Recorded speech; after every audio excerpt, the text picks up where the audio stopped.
We've had a question in for you, Dan, which is, can I sell my house if I've taken out equity release?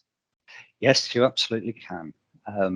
If you sell the house to move in with family, or sell the house so that you don't buy another one, depending on when you do that and what the lender's terms and conditions are, there may be some penalties, but you can always do it.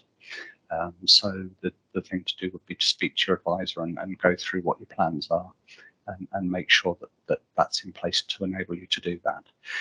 One of the key safeguards of lenders whose plans are compliant with the Equity Release Council safeguards and standards is that you can port your mortgage to another property as long as that property fits with the lender's criteria.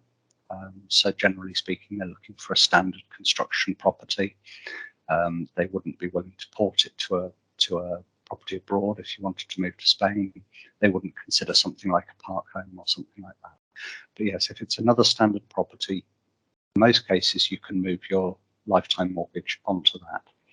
Sometimes there may be a timescale involved. The most common timescale with lenders is 5 years. And there's various levels of downsizing protection, some of which exempts you from early repayment charges, and lets you do that.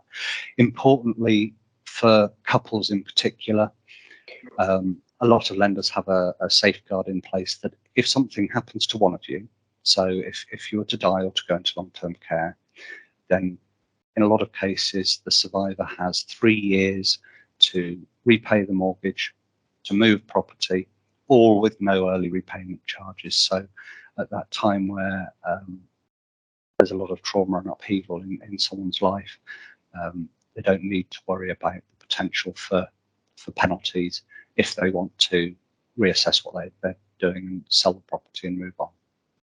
Brilliant, Dan. Hope that's been helpful. Thank you. Okay, thank you.